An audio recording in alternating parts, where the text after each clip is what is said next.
Tenang itu nggak jauh, cukup 1 hari, 1 camper van, dan Merapi. Oke, first kita packing dulu. Karena cuma trip sehari, bawa yang esensial aja. Baju yang nyaman, alat masak, dan kebab pastinya. Nah, untuk tenda karena kita belum punya, nanti kita bakal sewa. Kalau enggak, kita bisa tidur di mobil biar ala-ala camper vanan. Kalau udah lengkap semua, tinggal jalan deh. 1 hari ke Merapi, let's go!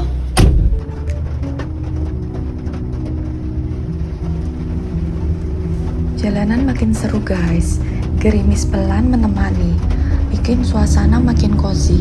Camper van kita jadi tempat paling nyaman buat mengobrol santai di perjalanan dengan pasangan.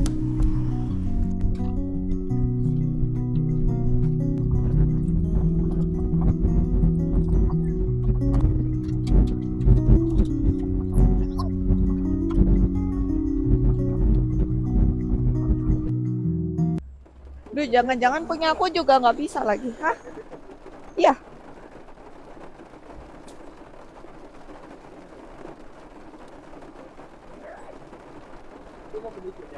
Bukan, yang ini.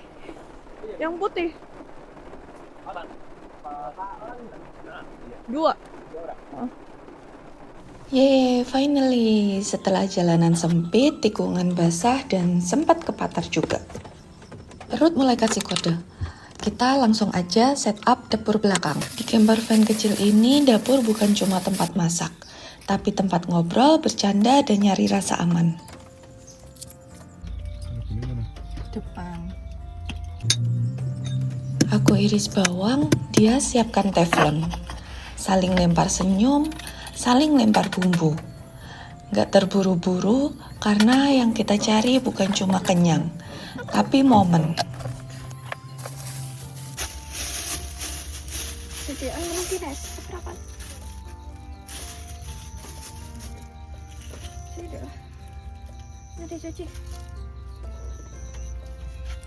Karena alat dapur kita nggak banyak, masaknya harus gantian.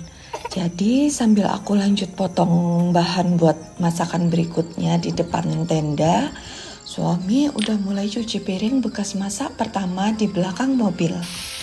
Hari ini menunya simpel, kebab ala-ala, pakai bahan yang kita bawa dari rumah. Tapi di udara dingin, dengan background suara burung sore dan aroma tanah basah. Vibes-nya sangat luar biasa. Di tengah kabut yang makin turun, kami masak perlahan, biar hangatnya bisa dinikmati bareng.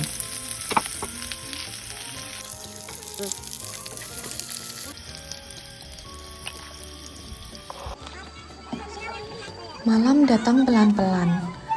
Langit mendung, suara serangga mulai muncul pelan. Gak kalah, suara dari tenda sebelah sangat jelas terdengar. Aku coklat panas, dia kopi hitam. Gak lupa kebab yang tadi kita masak bersama. Enak gak?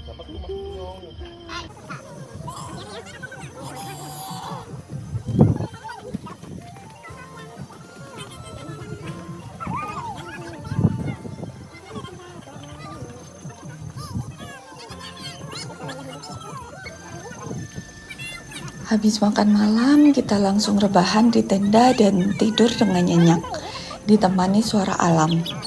Maaf gak ada record ya, yang jelas paginya kami bangun dengan lebih tenang.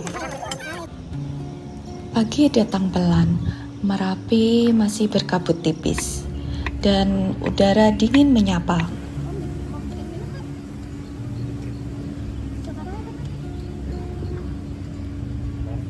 Kita mulai hari dari hal yang paling sederhana, rebus air, buat kopi, teh, atau coklat panas. Pokoknya yang bikin tangan anget dan mata melek.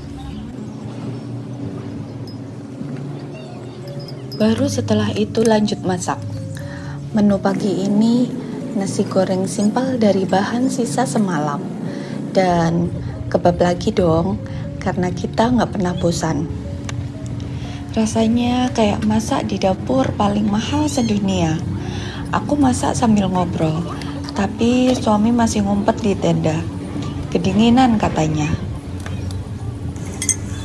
Sesekali dia ngintip keluar, nanya, udah bisa ngopi belum? Dan aku sesekali diem, liatin kabut yang pelan-pelan kabur dari Merapi.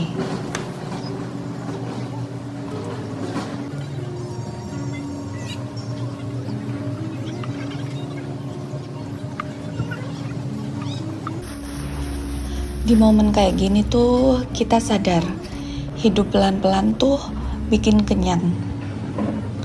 Bukan cuma di perut, tapi juga di hati.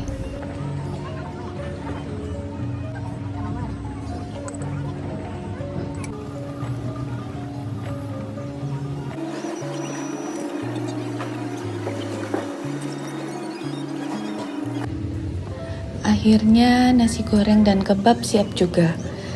Kita duduk di kursi lipat, kaki selonjoran, tangan pegang piring, dan di depan Merapi berdiri megah.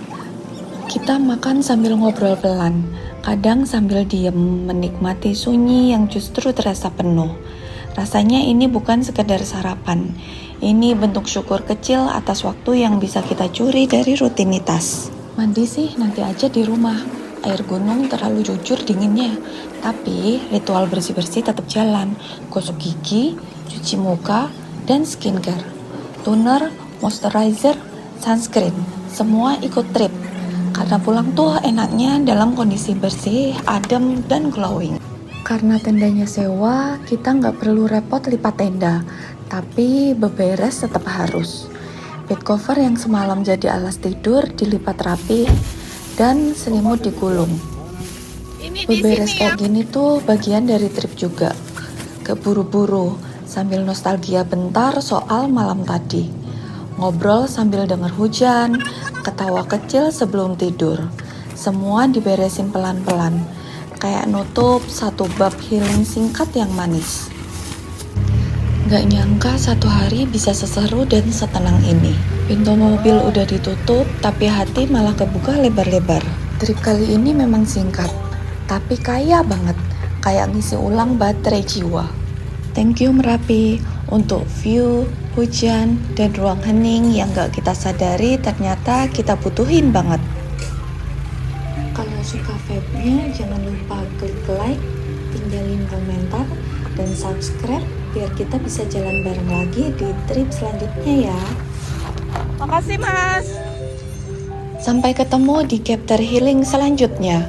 Karena pulang bukan akhir tapi jeda sebelum petualangan berikutnya. See you!